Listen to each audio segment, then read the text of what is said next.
Greetings, ASMR community. This is ASMR Reviews. Today, I will be discussing the Marvel Netflix universe, which, of course, is a part of the greater Marvel Cinematic Universe. Um, First, I will be giving, brief overview of the previous series. I will do a small review of the Iron Fist series, and then we will look ahead to the upcoming Defenders series.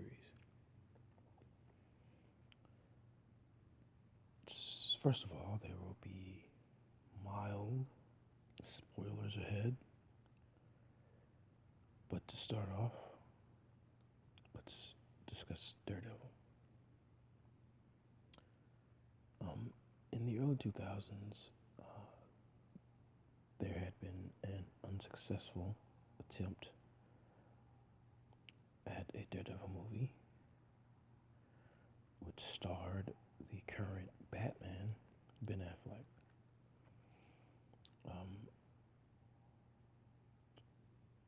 There had been reports that the film was initially going to be a lot darker, a bit more violent, which would have been more in line with Daredevil and his series. But because of the success of X-Men and Spider-Man, um, the studio wanted a bit more of an upbeat, perhaps a bit of a cheesier film. And so as a result, the film was overall a disappointment. So when Marvel reacquired the rights to the character, many fans, including myself, were excited for a chance to see the character done right. And season one, which was released in April of 2015, about a year after Marvel reacquired the movie rights, and it was awesome. Fans, including myself, we were all very happy with the way the show was done. The show had all the elements that people were used to from Daredevil: the grit, the violence. It's very much a crime show. I think Charlie Cox did really well as Matt Murdock. Um, you know, being quieter as Matt, but uh, but also the way he portrayed Daredevil, I think was well. The highlight for season one for me had to be um, Vincent D'Onofrio's take on the Kingpin character. Typically, Kingpin is just portrayed as a pretty basic mob boss. I mean, he's a huge guy, um, but he's pretty classically evil. Whereas in this show, he was much more sympathetic. He was very conflicted, yet awkward, and there was still this side to him that was capable of great violence.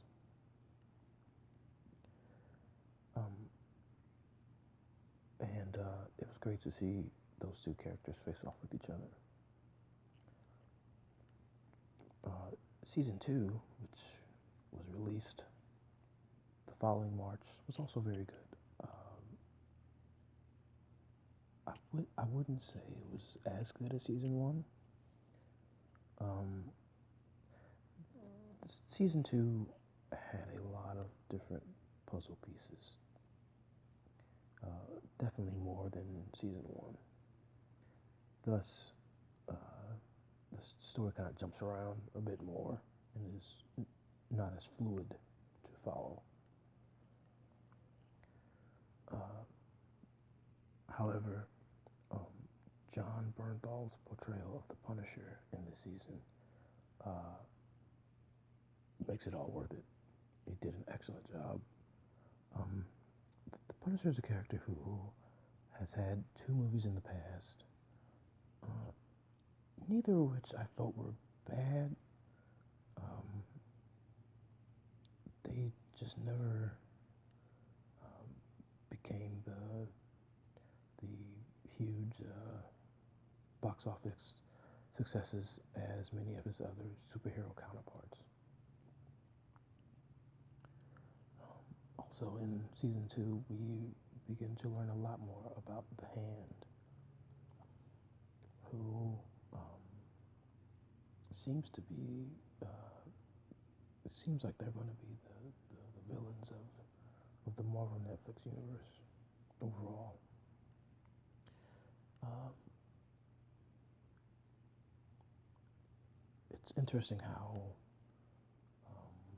intriguing a shadowy cult of magic ninjas with unclear goals are. Um, Definitely excited to see where they go in the future. Season two also saw the introduction of Matt Murdock's longtime on again, off again girlfriend, Elektra. Um, I do believe she was cast very well, and I liked her characterization. Um, but with there being a lot of puzzle pieces and the fact that um, Murdock and her go back and forth a lot, their relationship eventually became very soap opera like. Um, that they were madly in love one minute and then they're fighting the next, and that happened a few times, and it got kind of old, I guess. But overall, I think season two was great, and and it definitely set you up for the upcoming Defenders show.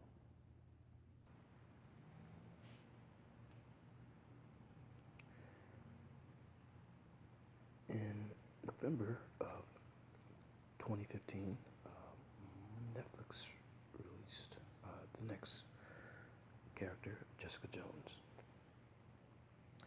While Daredevil was a gritty crime drama, Jessica Jones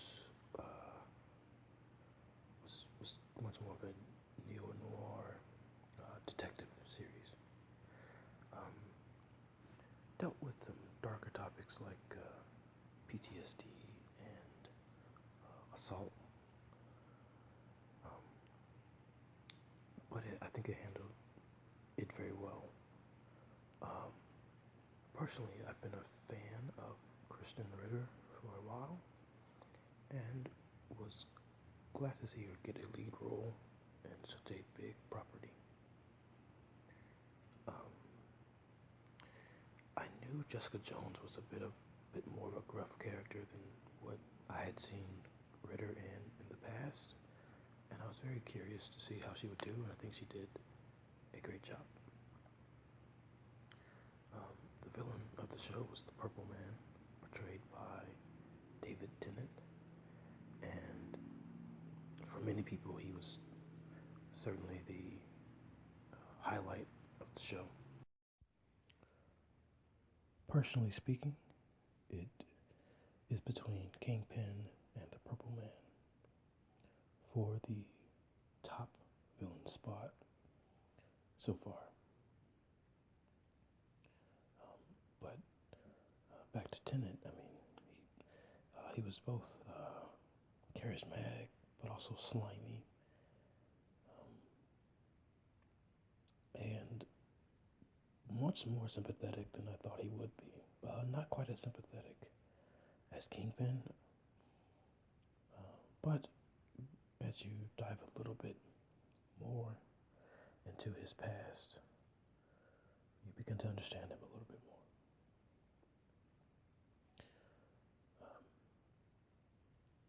I liked the chemistry between Jessica Jones and her adopted sister and friend, um, whose name is escaping me right now. But um, having her sister there really kind of highlighted um, the negative ways that Jones would deal with um, her past.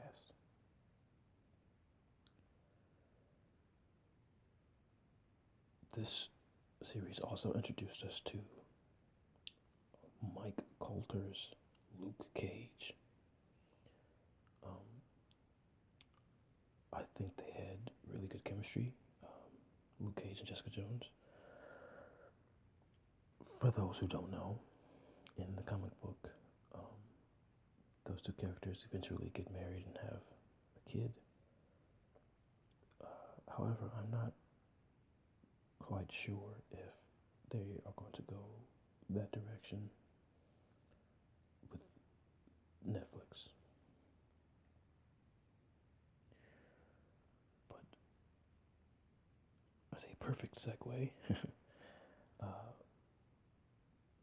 Luke Cage was released in September of 2016. Um, this was another tone shift, as this was much more of a neo blaxploitation uh, show.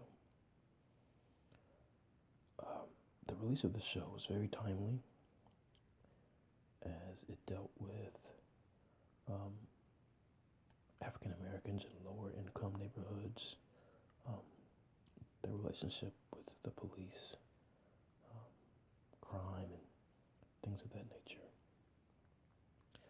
Uh, it was so timely because of where America is at this point in time. Police brutality being um, a subject of much heated debate. Um,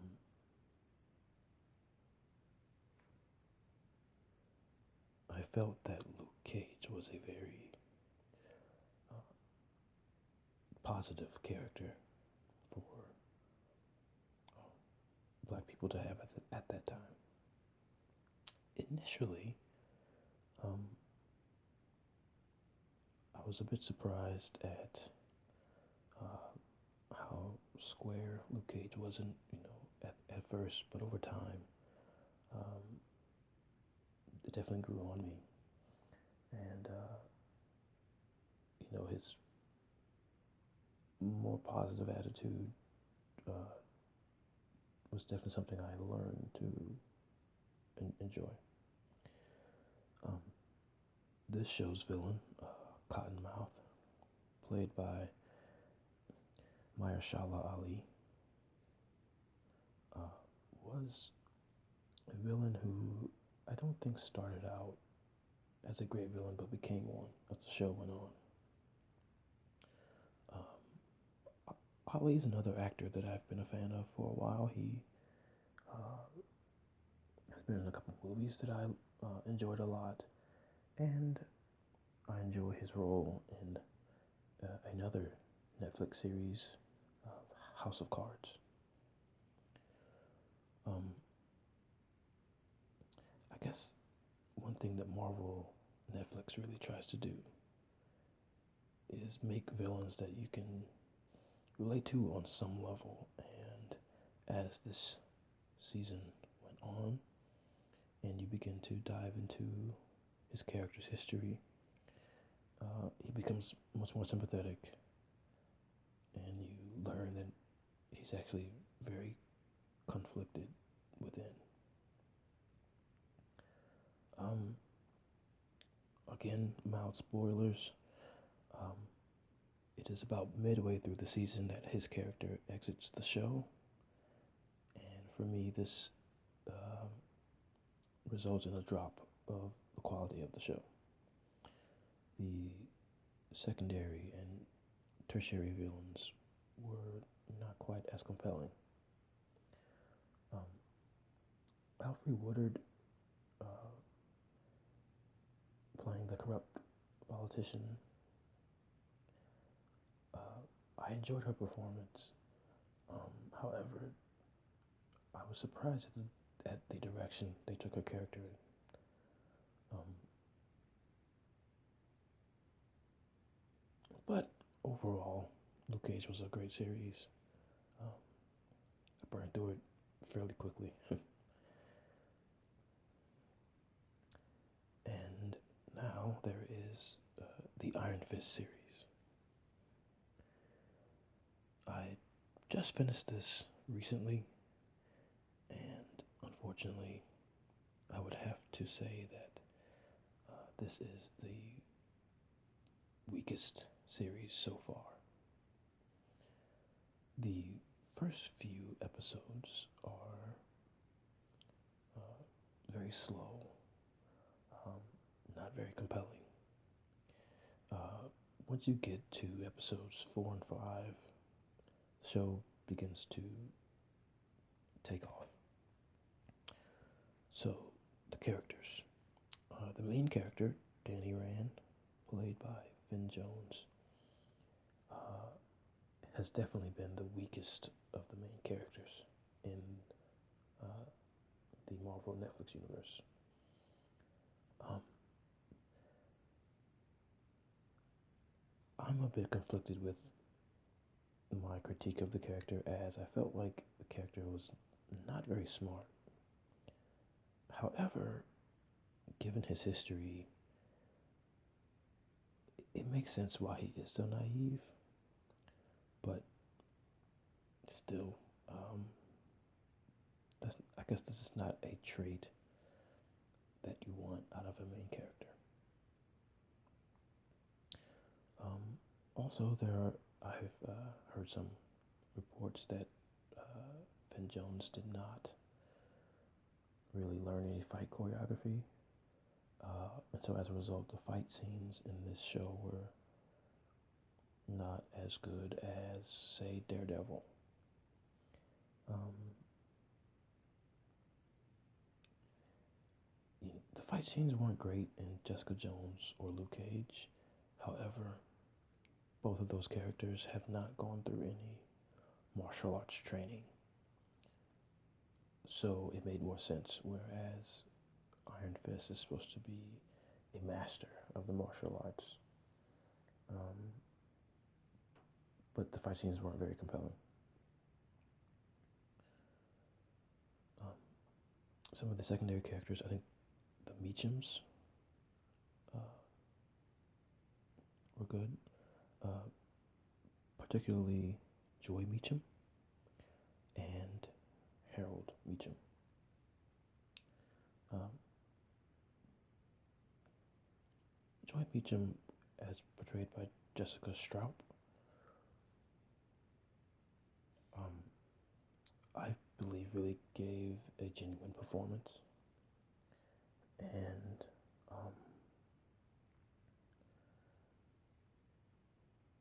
she was intelligent and strong, and um, definitely had that inner conflict that we're used to out of Netflix characters. Um, Harold Meachum, as portrayed by David Wenham,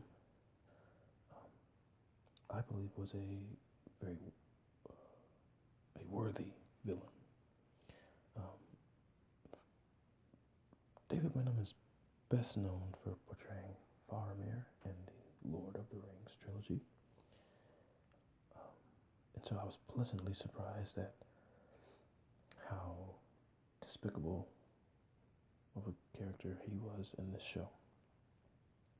He was much more of an all-out villain, uh, not very sympathetic, but believe that was a much needed change of pace, as many of the villains in the past have been mostly sympathetic. Um, Other side characters, Colleen Wing, who essentially becomes Danny Rand's sidekick and girlfriend, um, I think was excellent. Um, I believe the actress's name is Jessica Henwick. Um, she's a very guarded person, doesn't let people in easily, and you really get that sense from the actress. And the more her and Danny become close, you start to see her open up and her personality come out. I really think her character development was well done. Um, and she's another character that I'm very excited about to see where she goes in the future. Um, the story was, it was fine, certainly serviceable, and certainly did what it needed to do. But the pacing was a bit awkward, as I said. The first few episodes of the series were very slow.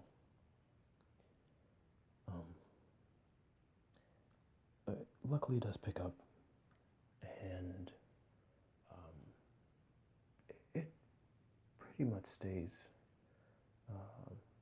at a good quality for the second half of the season. Um, I think the show ended really well. I think it ends with you learning more about the hand while also not really knowing anything about the hand at the same time. um, but it certainly left me ready for the Defenders and ready to see where they would go next. Um, in my opinion, the highlights of this show were the returning characters of Claire Temple and Jerry Hogarth. I have not discussed them yet, as I wanted to do that at this point. Claire Temple, she acts very much as the Agent Coulson for the Defenders. For those who are aware of the Avengers, Agent Coulson was a SHIELD agent who basically met all of the different heroes and was the kind of glue that put the Avengers together. Claire Temple, she's portrayed by the wonderful Rosario Dawson, is a nurse who happens to run across all of the Netflix characters. Um, she has a very, very brief romance with Daredevil, um, but actually builds a more lasting relationship with Luke Cage.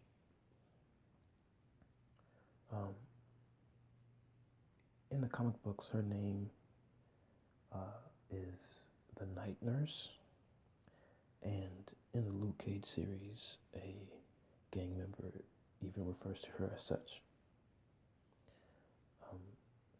She acts as a moral voice of reason for many of the characters, and she often gives them psychological advice that helps them take the correct path of action. Jerry Hogarth is a character that we met in the Jessica Jones series.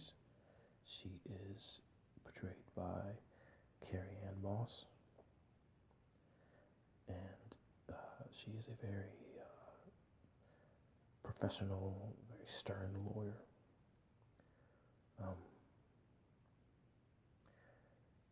I really loved her as a naivety. Um, as she's a character who I believe helped Danny learn how the real world really was. Um, Carrie-Anne Moss is a wonderful actress, and so uh, all of her scenes, she does an amazing job. She is not in the show very much, but she makes the most of all of her screen time. Um, so overall, Iron Fist series is good, not great. Um, Definitely a bit of a disappointment, but it did its job, and it, as I said earlier, certainly set you up um, to see what will happen next with the Defenders series. So looking ahead at the Defenders, um, it will be released in late August of this year. I'm very, very excited for it. Um, but I can't help but kind of feel like some of these characters should have met already. There were definitely a couple of moments in Iron Fist where it would have made sense for Claire to contact Daredevil. Uh, on the other hand, Jerry Hogarth could have contacted Jessica Jones. Um, but similar to the Marvel Cinematic Universe films, I believe they wanted to give each character their time to shine before putting them together, and that's understandable.